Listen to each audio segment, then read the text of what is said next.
I'm delighted to say that the 1878 FM podcast is sponsored this season by Green King Sport Pubs, where football is more than a game. Green King Sport venues are showing every single Everton televised game across the 23-24 season, as well as a host of other Premier League games. With over 900 venues across the UK, it doesn't matter where you're based, you'll be able to catch the action. Head over to Green King Sport's Instagram page and give them a follow, at Green King Sport. Now, without further ado, let's get on with the podcast. Hello, welcome to the 1878 FM podcast. It is episode 6, and today we've got a new squad member. Bush and Vitty are away and otherwise engaged in other stuff, but we are joined by comedian and, more importantly, Evertonian, Sam Avery. Sam, how are you? I'm good. I'm coming off the bench like Rondon here. I'm going to make a big impact. Have you got them big shorts on? Oh. That's what I want to know. The big shorts. I'm good, though. I'm good. Thanks for having me on. It's good. Listen, thank you very much for coming on. Delighted to have you. You look like you're going to say something, Ped, but then you stopped. Anything? No, I have never, ever stopped when I have something to say. I know, but you look like you were about to, and then you just kind of went... Well, we're just using our squad system, okay. aren't we? That's what it's about, isn't it? It's what I mean. It's what it's about. Sam has been one of our many goalkeepers on the bench for the last few years. Just sat there trying to get lots of keepers on there.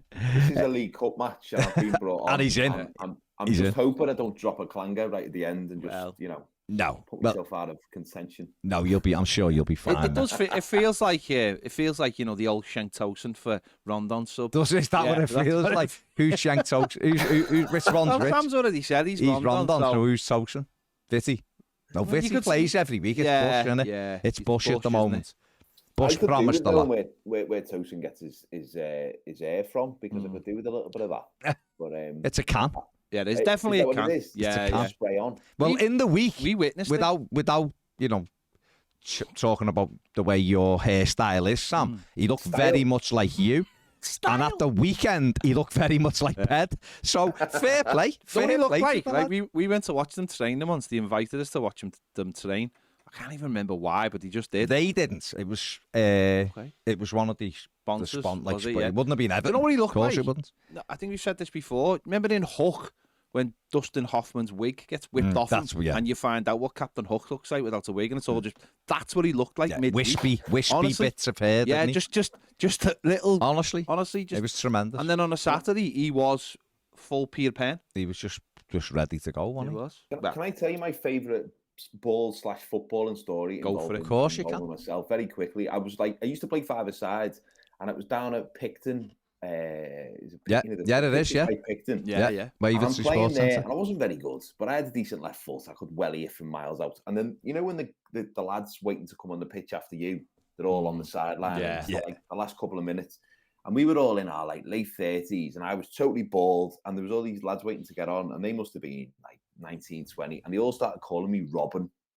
Like the old Chelsea player. And every time I got the ball, Robben, and I kept messing it up, and because the pressure was getting to me. And then right at the end of the game, I got the ball, and I just started. Just everyone's got one amazing dribble in them. Yeah. And something happened, and I was sort of falling over. It was proper just all over the place. But they were going, oh my God! And I must have skinned about 4 fellas, and somehow spooned it past the keeper, and they all ran on the pitch and were jumping on me. It was amazing. It was just beautiful. Just one of those great moments in time. Yeah, when your life's peaked. And yes, maybe if you got a life. Peak of Picton. Peak of Picton, that's what they say. Yeah, that's what they say. When you said Robben, I was thinking, he got green tights on or something. That's a good story I can share. Yeah. Well, share that in the random section, Sam. That'd be absolutely tremendous. Let's just quickly discuss the fact that Everton lost another home game at the weekend without scoring a goal. To be fair, it was Arsenal, who are a very good side.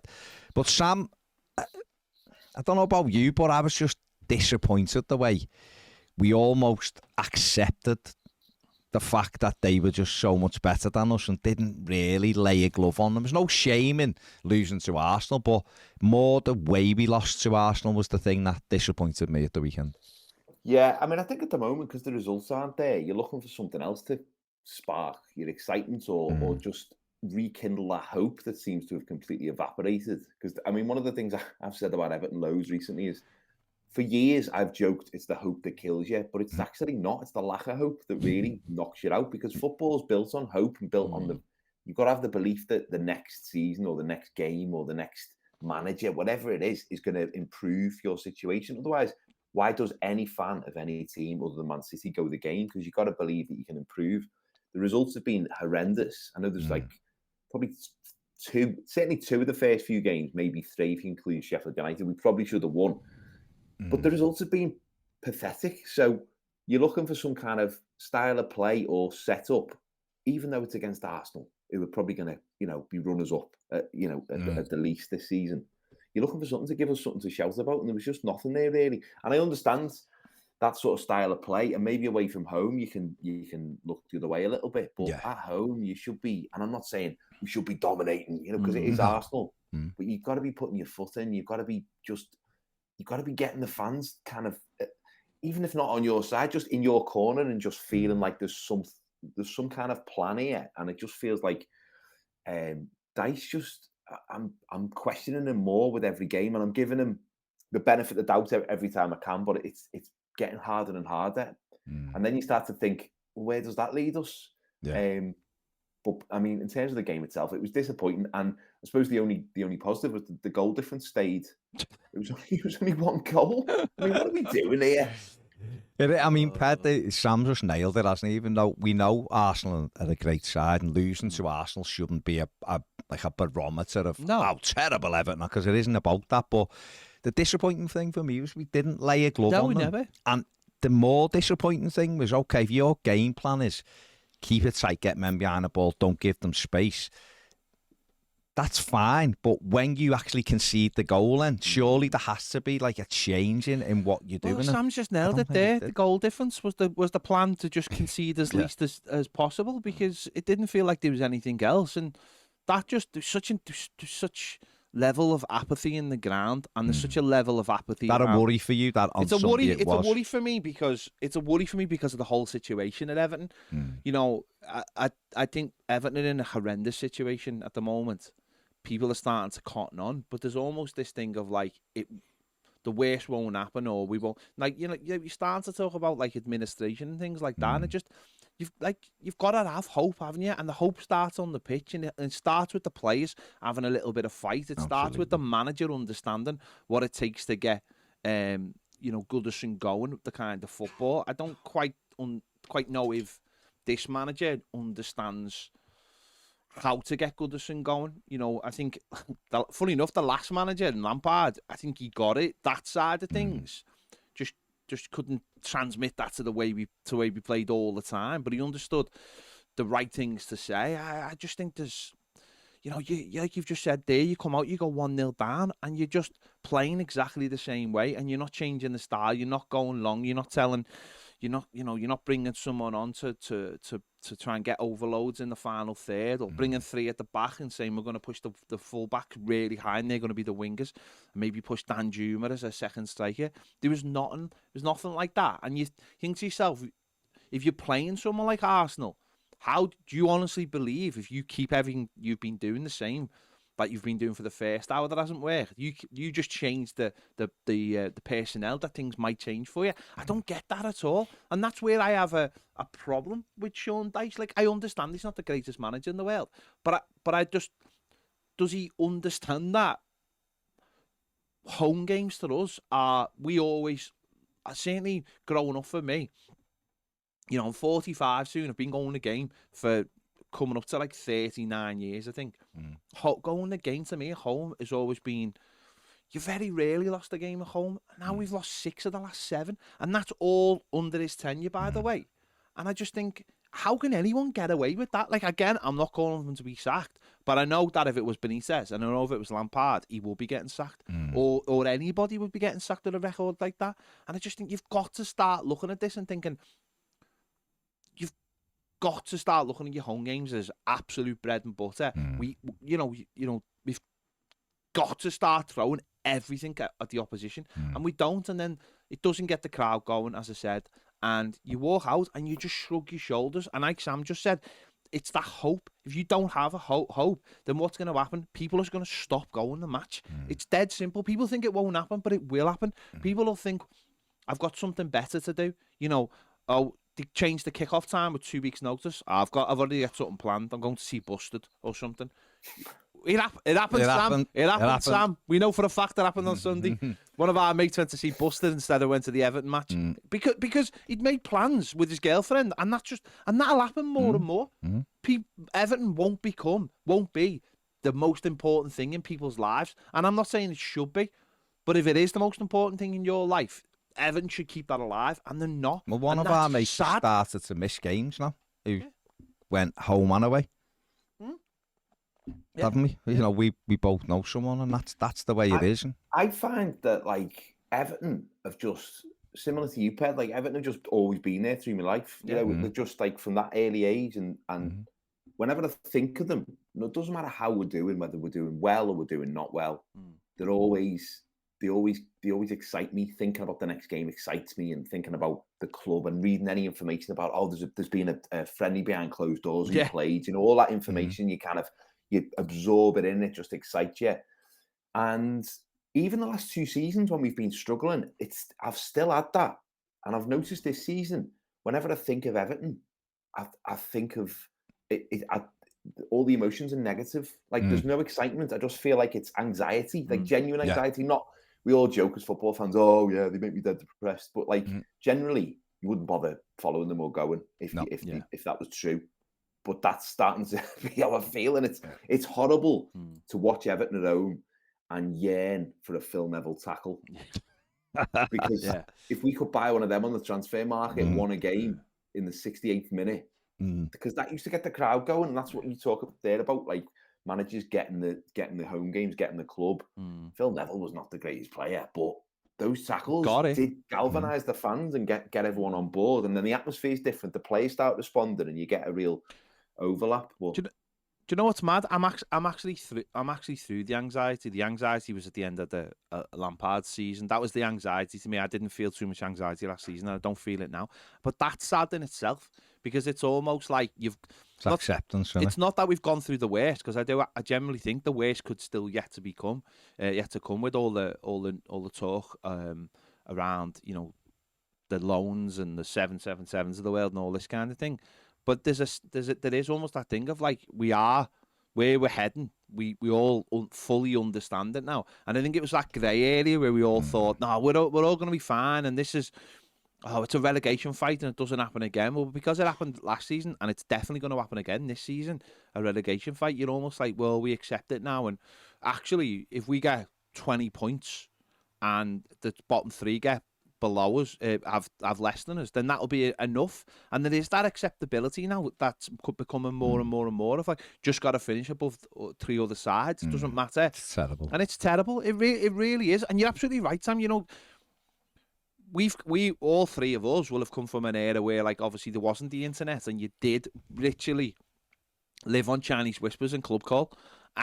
And the footy echo, you know, exactly, or getting like the match or the shoot on a Tuesday, and like I'd flick to the back pages, because you always flick to the back pages, and seeing like if Everton's new kit was in the match or whatever, and all those little exciting things. Now I'm just like, it's just soul destroying now. It's just absolutely soul destroying what we're watching, and I think.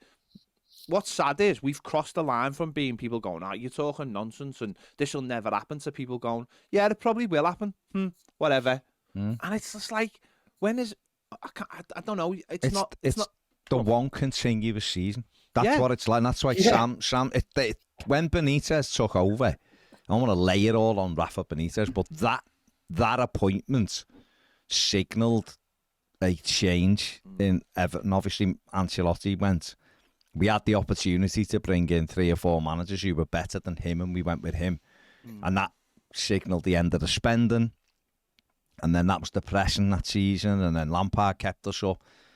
And then he started, and it wasn't great. And then he went. And it just feels like this season is just a continuation of that one long season. And that's where you are, Sam, saying, now I just think and feel the anxiety or feel a little bit negative about it, because we've had no respite in that period. There's been none. There hasn't been a break for one season where we were all right and then we're back in it. So it's just like we're all, and I think that's where the acceptance does come from, that you kind of go, yeah, we're in a relegation battle again here, aren't we? And luckily for us, and you find yourself saying this now, luckily for us, there's 3, 4, 5 teams who are as bad as we are, so we can just get above them. We'll be all right. But that's no way to live. No. Is it? It's no way to live. With the backdrop as well of this continuous season of hell, which has been like 3 years long, like you've talked about, Baz, the sort of the general feeling of something like Sunday's game against Arsenal, then it has the feeling of being part of this cataclysmic event that we're all witnessing. It's, because if we'd won our first 2 home games this season and then get that point to Sheffield United, you're sitting on 7 points. Yeah. Lose to Arsenal 1-0. It's a bad performance, but you go, okay, well, we're sitting pretty really compared to where we expect to be this season. Yeah. But because though we lose those 2 home games, we're still on 1 point. We have a terrible performance resulting in a defeat. It just feels like we're nudging closer to the abyss, and it feels like everything is. And with the backdrop of all the owner saga that's going on. I mean, I don't remember. I've joked about this before, but when your dad first takes you the match and sits you down, he doesn't sit down with you when you're like 7 years old and explain to you the ins and outs of consortium takeover bids. No. He goes, look at the crowd, smell the hot dogs, smell the Woodbines as it was back in the day.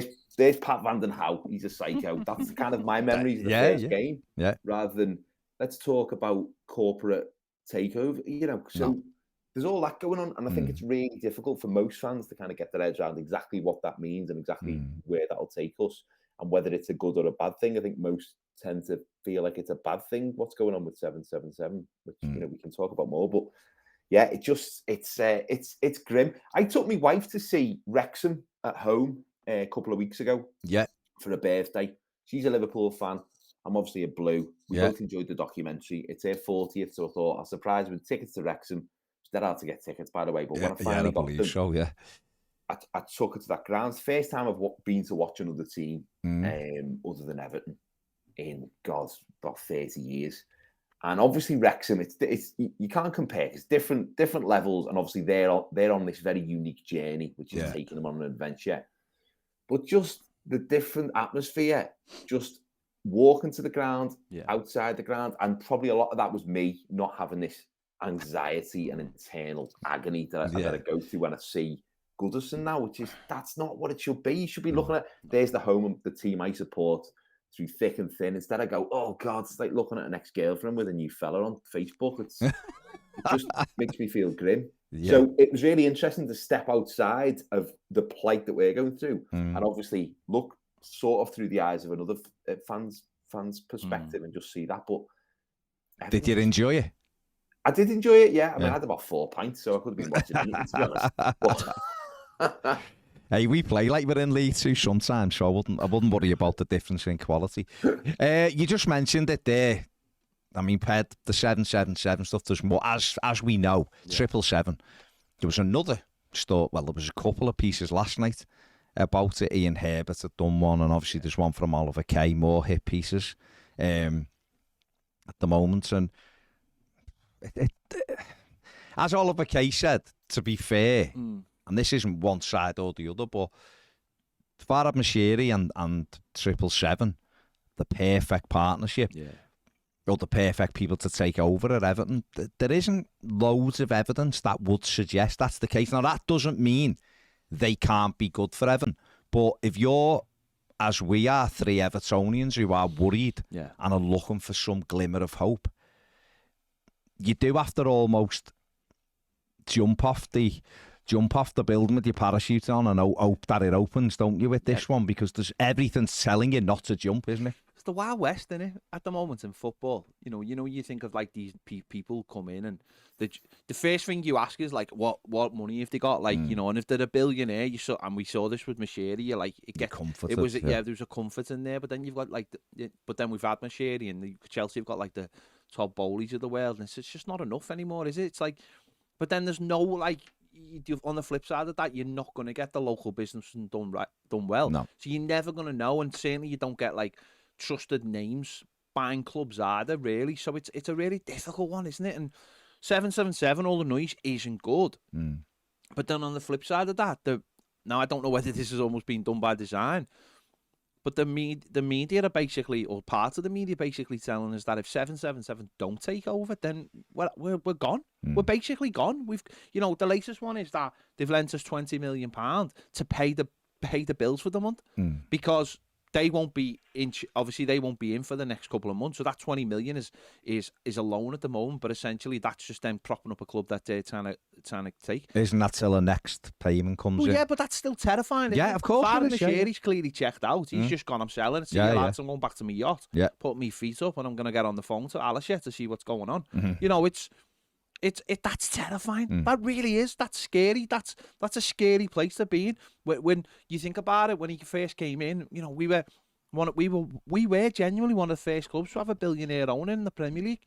And we all our hopes and aspirations were like, we're finally going to make it. We're finally going to turn. And this could only have happened to us. I genuinely believe that this could only have happened to us as Evertonians. We are always the punchline and the joke.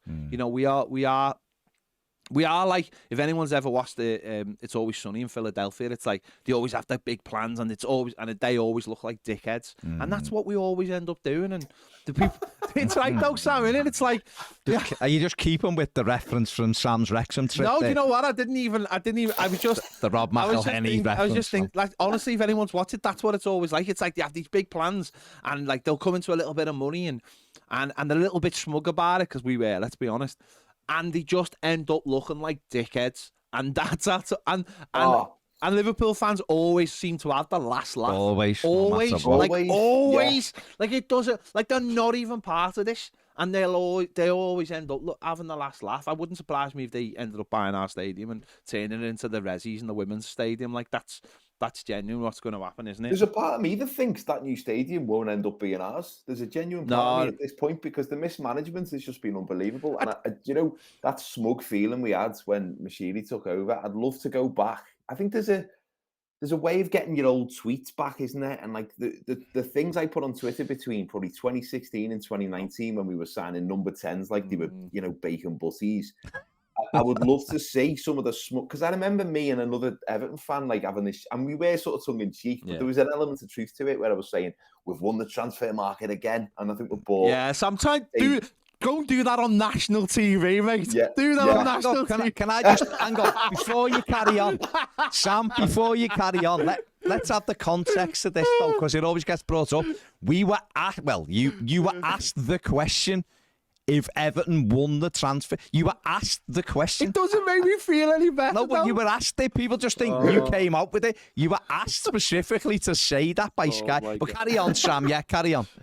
We were all. Hang on. Can I just let me say one more thing about that? And we were being big ballsy and cocky because Sam Allardyce was in the studio next to us, and we just wanted to rub his face in because we had Marco Silva. And we did sign players from Barcelona that day. That was right. Yeah. So forget your tweets. Forget what you said in the pub. Some of us said it live on Sky Sports News on deadline day. Yes, you did, Ped. Yes, you did. But that at least we had those. And it was totally misguided, times. But at least there were moments of smugness and moments of, excitement and hope, because ultimately completely and utterly wrong. Yeah.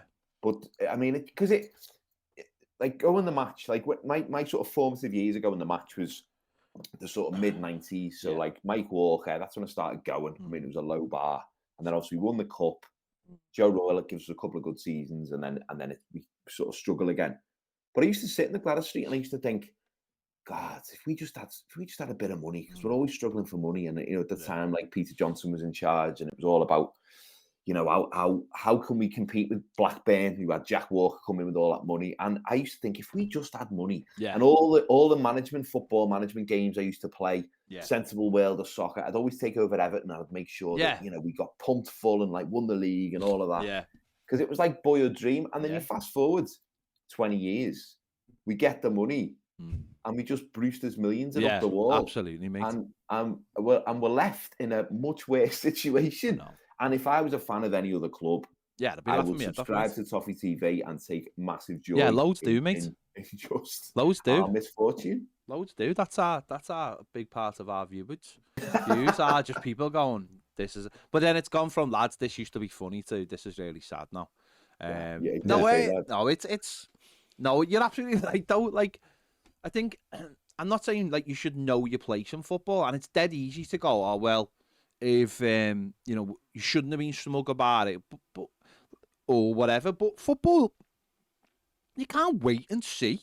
You can't. There's got to be joy. Exactly. You can't sit there and go, well, let's see how this plays out in 6 years' time. No. You've got to take every moment you can, and you've got to enjoy it.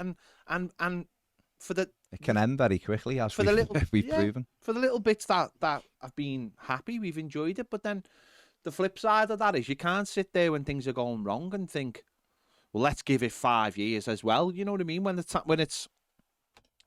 the time's right. It's because we had no plan, let's be honest. No, that's it, isn't it? It's no plan. I mean, sad, obviously, 777, loads written about them, but what's your fears of that? Or have you got any fears? Or are you literally just going, well, you know what, I was happy when we got a billionaire and that didn't work out.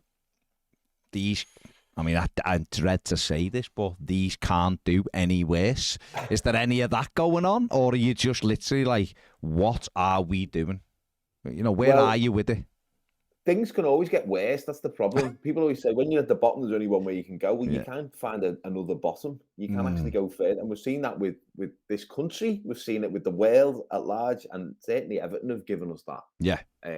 And we all sit here going, because I'm reminiscing about the Moyes era, which was, on reflection, exciting. Got you off your feet. Exciting players, getting down the wing, getting crosses in, scoring goals. Goal scorers. We had a few of them under Moyes, different times. Yeah. And then it got to the point we were like, yeah, but we need to take the next step. And now we reminisce about that. I don't know. I just wonder if, like, in 3 years, 4 years, 5 years' time, we'll be reminiscing about, do you remember when we were still in the Premier League and at least we were competing, sort of, even though we were in a relegation fight. But it feels like with the owners that the idea that this billionaire was going to save us was legitimate, because that felt like that was the model back then. Yeah. And that was before clubs like Brighton rocked up with their newer model, which is much more cohesive, much more successful. It feeds back into itself because of the way that they buy players low and sell them high, and they just got this amazing scouting network.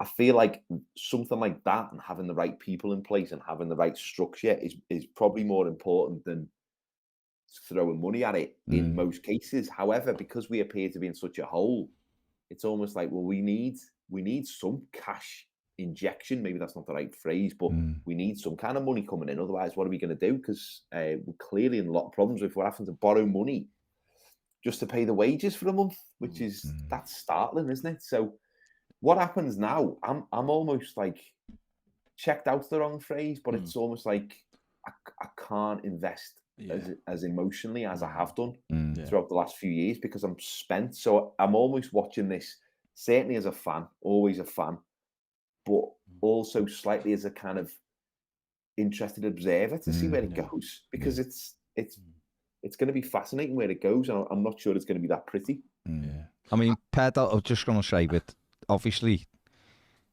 the one thing we do have to stress that even if Everton got a multi-billionaire, we wouldn't be able to just spend money anyway. So we'd have to have a plan, wouldn't we? I was going to say that it's like, because he come in and like a couple of years later, FFP came in. We were hampered by that, and we had a load of players who were on big contracts that no one else wanted because of FFP. I feel like, you know what I feel like? I feel like we got an owner who like made his money in something that like a year later was like, you know what I mean? Like we got an owner who invented Betamax. Do you know what I mean? Or laser discs. Do you know what I mean? Like the rest of the world went the other way, and we've got a fella who ends up, he's got this brilliant laser discs, like they're gonna be the big thing. And it like the following year he's down the car boot sale. A bit like DJ Spuddle. Yeah, like DJ Spuddle. That's happened to us before. So the year later he's down like, you know, with a load of ET cartridges for an Atari down the car boot sale, trying to flog them to everybody, and everyone's got a Nintendo, and he's like, no, honestly lads, this is amazing. You know what I mean? Yeah. This is boss. He's got the thing you want, just not in the format you wanted it. So Yeah, it is. We'll have to wait and see how it all Well, plays out. I've met loads of successful, quite rich people who are absolute idiots. And like you say, Ped, made the money in some kind of unique window in time. And sometimes they stumbled into it, or they had loads of things going on and everything failed, but this one thing worked. And then the window shuts and all of a sudden they've got all this money, but they don't know what they're doing. I remember speaking to someone who they were really successful. I'm not going to name what industry they were in, but they were really successful. And they said, their question was, do we need a website? And this is like 5 years ago for a business. Do we need a website? It's like, yeah, you need a website. The website's like a shop front. It's like they clearly weren't tapped into the real world, but had been really successful 20 years earlier. Yeah, it's mad, isn't it? It's mad. We have got it. We'll stick on Everton just for this one because we have got a Everton-related question from Dave Vitti, who will be back on next week. But his question is, because it does play into this right now, in order to help with the club's current financial crisis that hangs over our heads, if you could sell one of your bodily organs to medical science to help balance the books and make Saturdays more enjoyable, which would you choose to sell and why?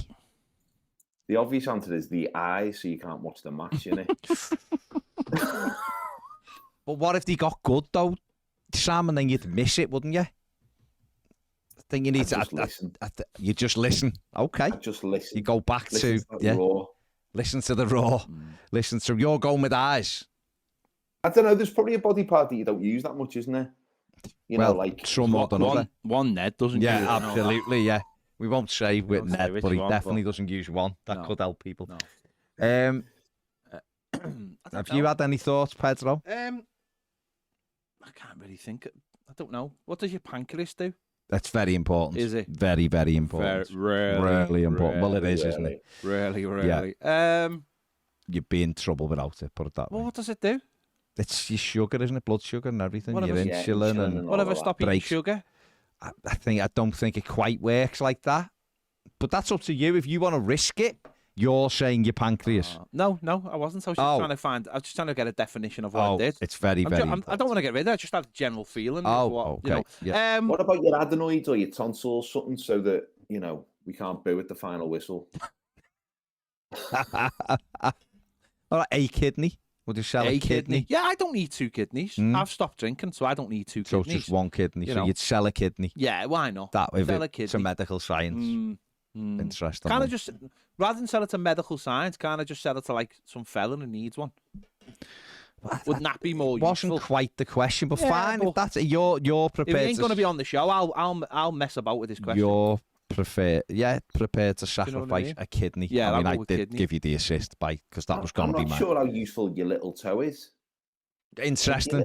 That might be one of those ones where you don't know till you've lost it. Maybe. Do you know what I mean? But you could go, if Everton were to be good, you could survive walking with a limp, couldn't you? If Everton were good. What about the rest once of you sat down. Yeah, but you watch Everton for a lot of your life, don't you? Well, I could have no legs and watch Everton. So you'd sacrifice a leg? Like Lieutenant Dan. So you'd sacrifice your legs? I'm not going that far. Okay. I'm just saying. Well, I mean, Sam wasn't that extreme. He said a little toe. Okay. You're obsessed. Little toe. You're obsessed with the lower half. Well, what about a little finger? Yeah, well, I mean, what do you need your little finger for? Your pinky?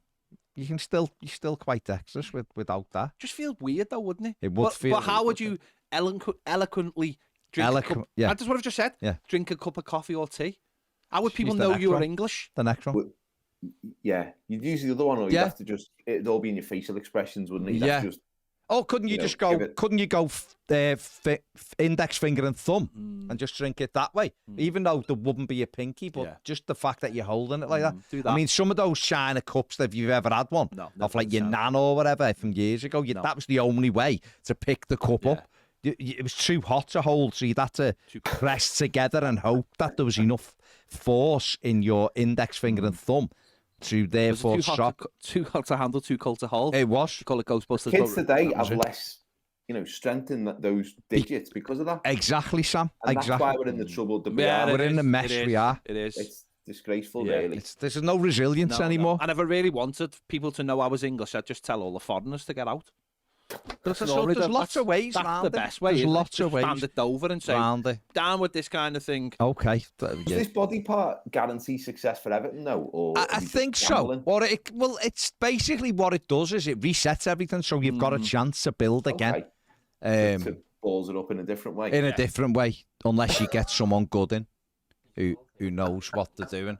Ned, have you got something to... We never invite you onto this podcast, but go on. If you've got something that you think is better, we will hear you out. Come close to the mic. Like, when he said, like... Come close to the mic. I've got it still again. So go on. He said, like, you can sell something to medical science. That doesn't mean you lose that thing. That body part. Right, see you later, mate. Yeah, thanks that's why we don't ask you. That's why we don't ask you. Great input. Yeah, tremendous. Right, move away. Let's move away from... Ned's ruined the section. Let's move away. For some reason, he's twerking. He's twerking now as well. Let's move away. There's a question from Andy Bush. Okay. Bush on the radio. Says... certainly not Bush on a podcast, is he? He's not at the moment, no. He's Bush in a meeting, apparently, right now. Says, what would you do if you were invisible for 24 hours? Let Andy, Sam take this one. Sam taking That's a good question, that, because with everything in the news, you've got to be careful what you say at this point. Yeah, absolutely. Obviously, to get into places that you're not supposed to be, but I don't mean that in a seedy situation. Yeah, I just mean sitting in a room. In fact, it'd be really interesting, wouldn't it, right now, to get into the boardroom where there's conversations going on between, higher ups at Everton and higher ups at 777 to see how those conversations are going. Because we all like to think that they're all very professional, but they could just be like a gang of knobheads just shouting at each other. Yeah. You just listen and you could just maybe just nudge one of them. Absolutely. Or you could run on the pitch towards the end of the game and you could nudge their keeper out the way, couldn't you? That's almost like a Roy the Rovers story. It almost feels like that's what we need to happen to score a goal at Goodison at the moment. The only issue with that is you'd have to have one of our players shoot at the goal. Yeah. That's the cross the halfway line. What about the old, have you ever seen the film Blackbeard's Ghost? No. Classic Disney film from the 60s. I've not seen that. Oh, I mean, I might have seen it, but it doesn't. I haven't retained it. So basically, because he's a ghost and he's invisible, he can touch matter. Like he would grab all the things. One matter? That's a bit weird. Yeah, one matter. What's he doing touching him?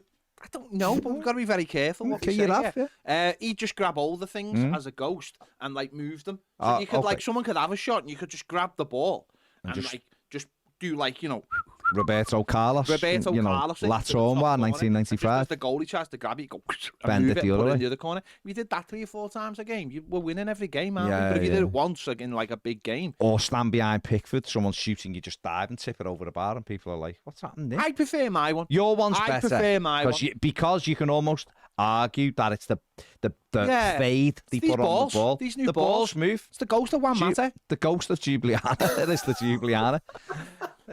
Interesting. That is. Yeah. I mean, Sam's point is dead interesting. You could almost. If you got 24 hours.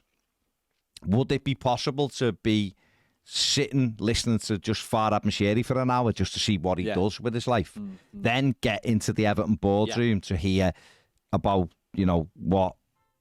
whatever our board is at the moment against 777 or with 777, and then finish up by bending the ball into the top corner. You could almost do 3 in a day to find out where Everton are up to, really. Full day. It's like when Homer ate that weird Chinese or Japanese fish and thought he was going to die. Make the most of his day. Be a bit like that. Make the most, yeah.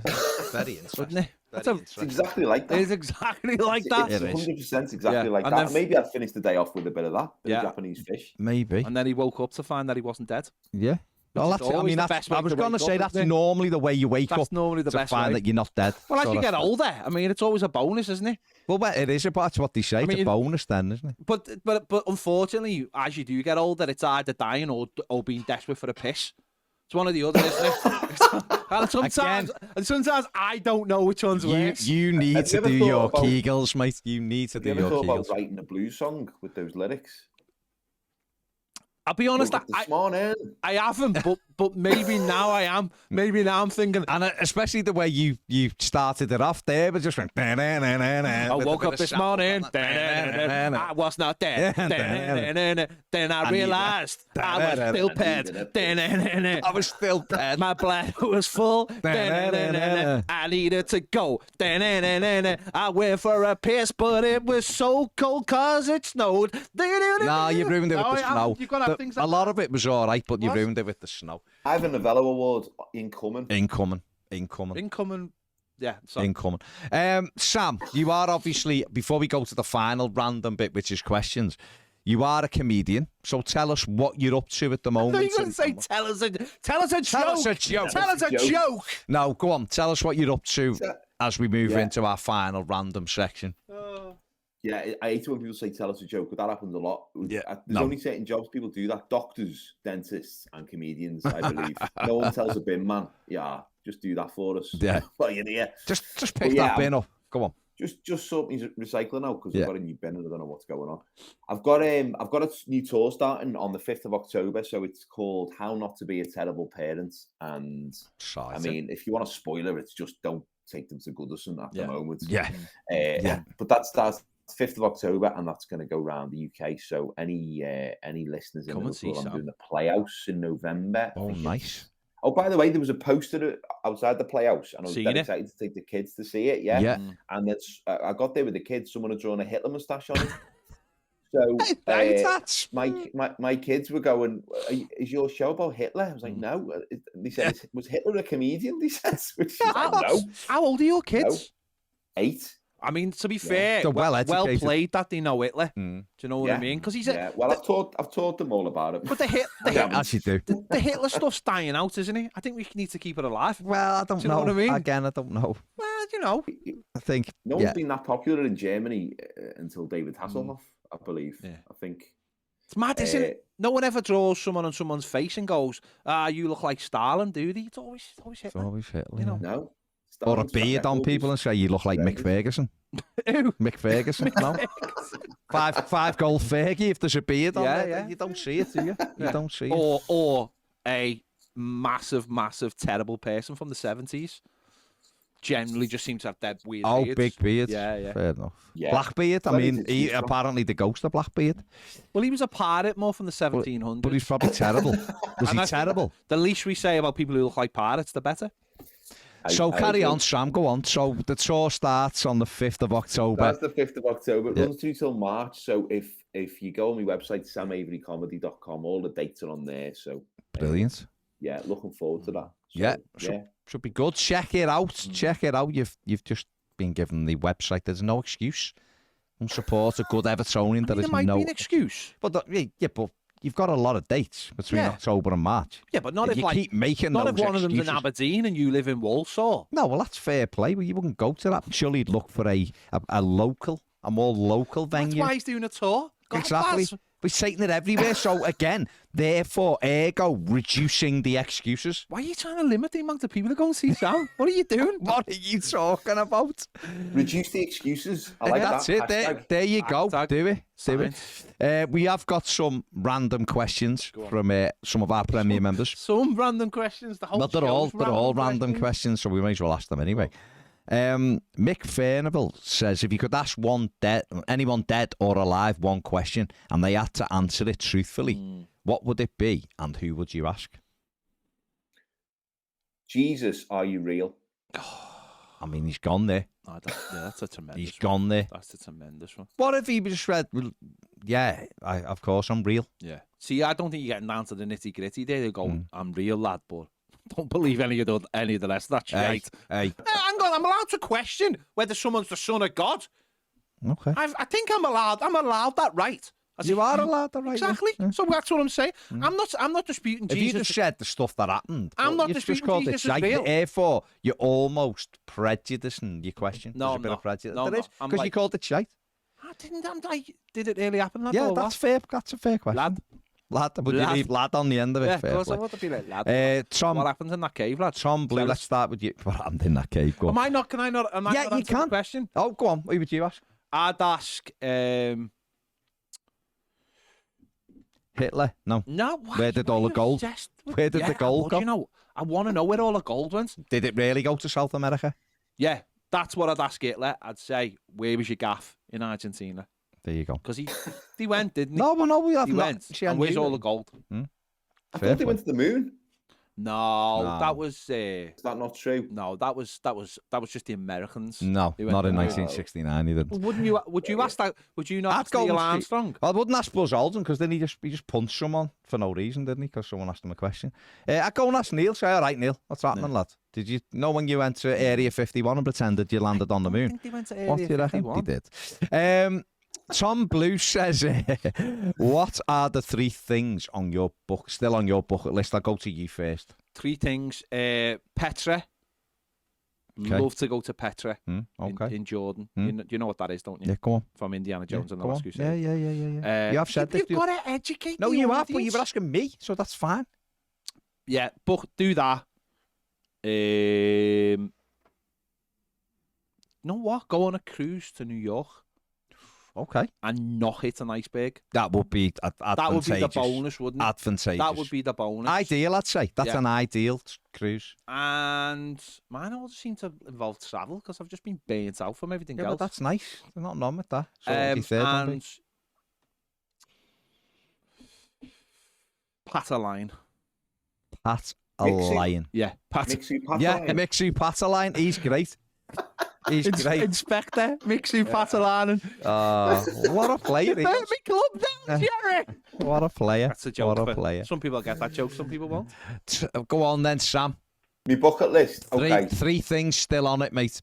See Everton win another trophy. Yeah, that would be mine. Leyland Daff, Simo Cup, whatever they call it. Whatever it is. Yeah. Whatever. Programme of the year, whatever it is. Just let me see it before I die. Also, I would love to do Route 66 in America. Do that big drive, stop at diners, drink coffee, chat to waitresses. Drink coffee? No, it sounds good. Drink coffee and chat to waitresses. My God.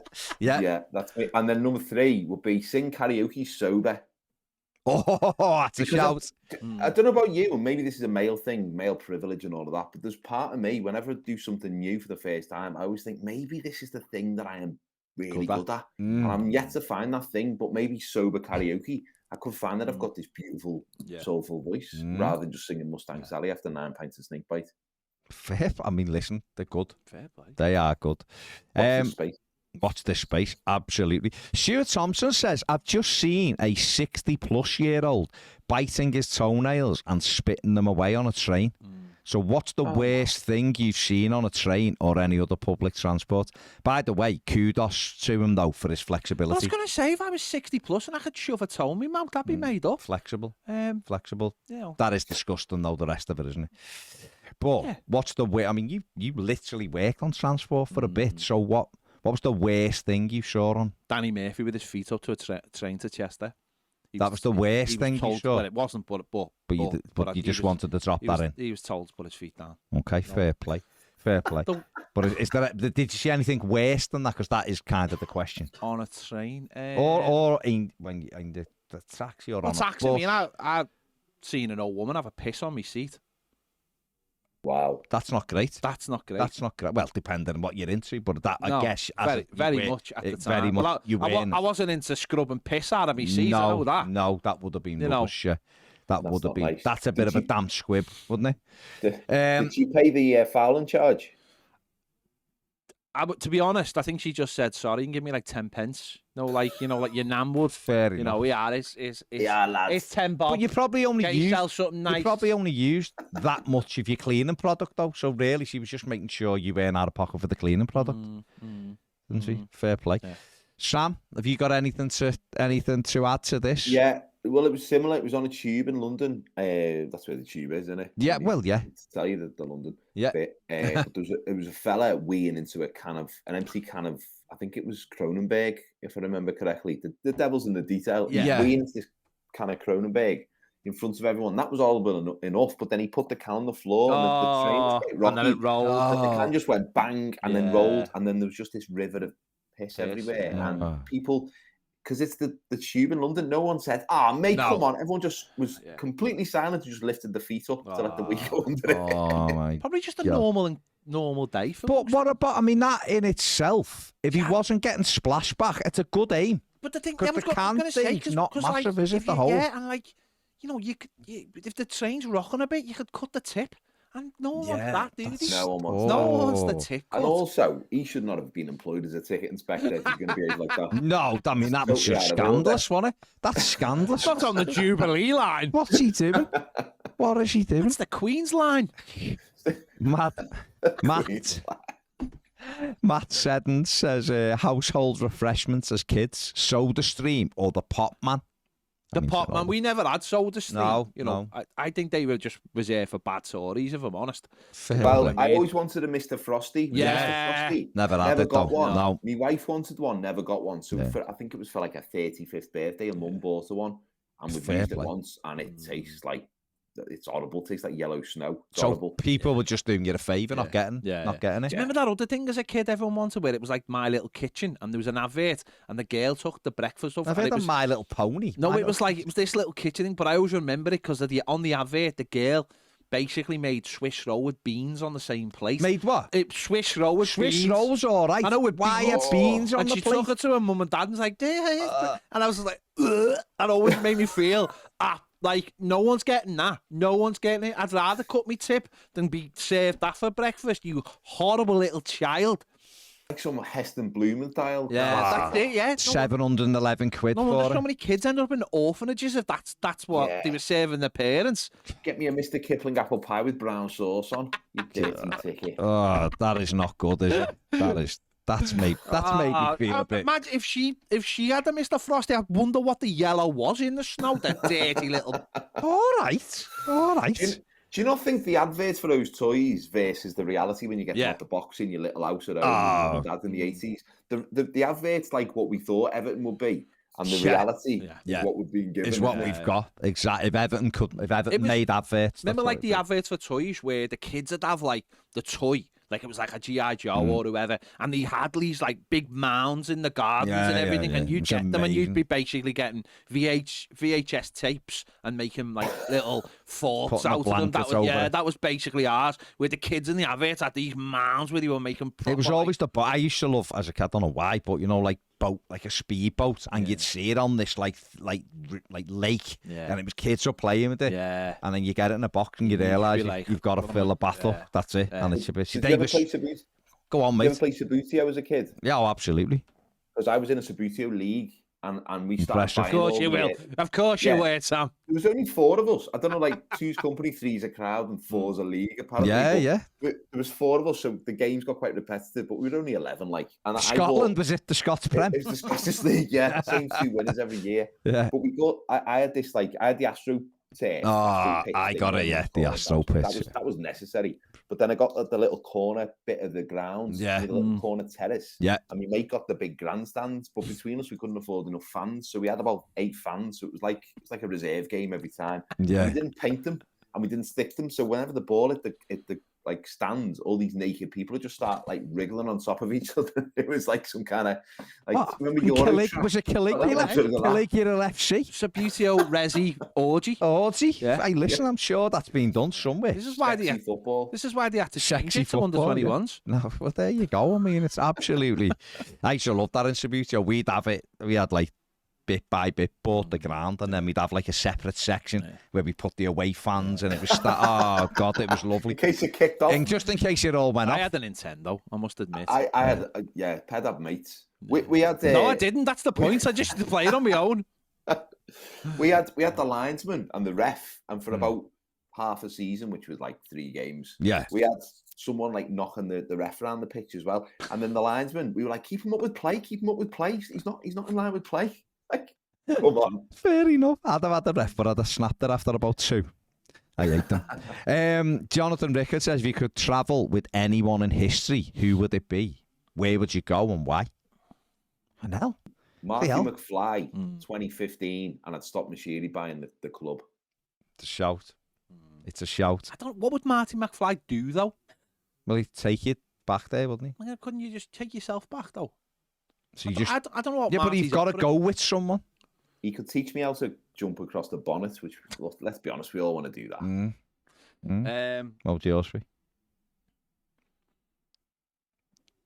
I'd go to Dallas in 1962. You know, I'm obsessed with finding out who killed JFK. I thought you were going to say Dallas in 1982 and stop JR getting shot.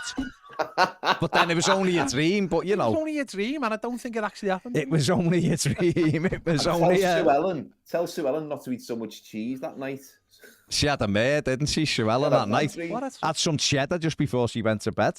Had a mad dream. Poor JR. God, imagine the piss she needed. Oh my woke God! Up from that 2 years later, they went. Actually, should we just say didn't die? Fair play. That's the best twist. Spoiler. That's the best twist ever. And I'd go with yeah, go on. I'd go with I don't know. Who would I go with? I don't know. Anyone? Louis Theroux. Yeah. He likes investigating. Yeah, definitely. We could investigate together. You could be bouncing ideas off each other. Definitely. Me and the Throuster. You and the Throuster. Yeah. Fully through it. Go through it. Fair play to you. Good buddy movie, that. It could be, couldn't it? Ed and Louis investigating through time. I don't know if that's the title. I don't think that's catchy. No, that's a work. That feels like that's just a Netflix film. That's just a hold. It's a holding title. Adam Sandler would be in it. It's a holding. to add the little bit of comedy in it, you know. But it turned out that he was quite a serious character in the end. Yeah. Nice. Just so we can show his. We'll use two more. Go on. Bobby C says, if you were reincarnated as an animal, what would you prefer to be? A monkey, so I could throw my feces at the current Everton administration. Listen, people. It's a bold statement, but go on. A panda, so I could live in the middle of nowhere and be done with this useless existence.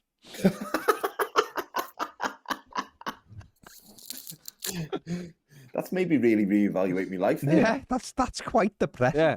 Isn't it? But if anyone finds me, they think I'm hilarious because I'm a panda. Oh, look at the panda falling over. Look at them. Right. Even when they take pandas into captivity, they're just like, they're the funniest thing in the world. Yeah. Everyone loves them. Look at them. They And the guy goes and they just like mess about. It's not like they got, put it this way, right? You've got a normal bear and he starts messing about. He's getting tasered. Or even shot with something to put him asleep. Pandas aren't. Everyone just goes, lad, look at this panda. He's a laugh him. Don't taser him. He's a laugh. He's bringing the people in to the zoo. Do you know what I mean? The panda he's bringing all the Neds to the schoolyard. Oh, absolutely. You know, look at the panda. He's just killed me family. Exactly. Yeah. He's all right. Yeah. Look at him. Fair Look play. at him. Yeah, one Unless of my kids. it's Kung Fu Panda, because he's sound, but he's also a bit handy as well. I feel like all pandas are Kung Fu pandas. Do you? Yeah, he's just the only one who let the mask slip. Let the mask slip. Fair play. AD says, if you had the power to go back and be a character from one movie you've watched, what character would you be and why? I'd be Maverick. I think he's quite a cool character in a film. What about in the second one where he clearly dies in the first? He doesn't die though. It's nonsense. Yeah, I think you'll find. I think science tells us that he dies. Science doesn't tell you anything. It does. It's a film. It does. Science does tell us a lot of things. No. Well, yeah, it does, but it doesn't tell you about Maverick, does it? So Top Gun, 1986. That's who I'm going. Go on. So you're going with the original? So Top Gun, 1986. Listen, I've seen it. The first film I ever went to see, me missus, I've seen it all. I know it. I'm glad you did. I love it. Otherwise, you wouldn't know what it was about. Right, so it's good. So don't give me any... So you want to go back and you don't mind your best mate dying and having to throw dog tags in it. I didn't say anything. You're weird. I could see it in your face. You got to rescue his son in some weird way. And why is his son only in his 30s when he should be about 47? He was 2 in 1986. I know. What's going on? It just doesn't quite add up. Does it? He still had it. A bit like the way Rod Stewart was still able to produce children in his 70s. Goose was still able to goose and make when he his was kid. Dead. Well, she froze it. Is that why his nickname was Goose? His name was Goose because even when he was a ghost, he was goosed. The ghost. He wasn't a ghost. He was ghost goosing. Well, he died. He was ghost goosing. If that isn't a film, it should be. I think it is. It has been a film. Ghost goosing. Go ahead then, you two. Well, that's my Halloween costume sorted. You're sorted. A ghost thing with dog tags on. God knows what you're going to do. I don't know whether that's a trick or a treat. Dog tags on. Come on. But where are they? What's the film with Christopher Walken in when he can touch people and see what their future is? Oh. Oh yeah, Dead Zone, is it, or something like that? Yeah, something like that. It'd either be that or Sylvester Stallone in Over the Top. I mean, they're just two completely different films. But that's fine. But I Maybe like I could have it. both skills, so I could in an arm wrestle. I could go. He's gonna beat me, and I quit. Yeah. I see you. I like that. Go on then, Ped. What was the question? Oh, for God's sake! If you had the power to go back and be a character from one movie you've watched, what character would you be and why? Deadpool. Okay, so fella dying. Well, he doesn't die. No, but he's dying, isn't he? No, but he's not dying. Christ starts. Like, when it starts, he is dying. But... So that's what you want to be, Deadpool. That's fine. Why then? You're going to watch your best mate die in your arms. I know, we're going to. So what are you... Yeah. Okay. You want to go back and watch JFK? I don't want to save JFK. Oh, you didn't say that, did you? You didn't say you want to save him. I don't know whether... Yeah, I don't think you could save him. I'd affect the He'd course affect of the history. course And I of don't know whether history. that's a positive or a negative. Okay. So you got to be very careful. You have got to be very careful. So go back to who you're being. You're being Deadpool. That'd be why then? Why? Because he wants to know why. He can't be killed. His birds sound. Yeah. Wears a cool suit. I don't know if it's... I'd just go with that. Okay. And I'd lend me Crocs to Ned. Because he wants Crocs, doesn't he? He does want Crocs, to be fair. tight Like, you two answer this and we're done. Dawn Williams, what is the best album and why? Oh, I don't know. I'm not musical. Rumours by Fleetwood Mac. I'm going to say The Streets original Pirate Material. Oh, I mean, it's a good one. It's a good one. Only because I've never heard people singing about getting into a fight in a kebab shop before. Yeah, that's true. And that was more close to my life than a lot of the other stuff that was out. I used to play that. Listen to that, sorry, whilst playing Pez, and it was just Getting a kebab in the lobster pot. A heady mix of my not quite youth, but but it was good. They were good times. They were good times. Great times. They were good times. They were good times. Good times. There you go. It's a good way to finish, isn't it? We've had good times, apparently. We have had there good you go. times. There you go. A big thanks to Sam Avery. Make sure you check out his tour from the 5th of October around the UK. Evertonian and comedian. Very funny. Obviously, check it out. And that is us done. So wherever you're watching, listening, give it a thumbs up, a like, a 5-star review. Why wouldn't you? And we'll see you later.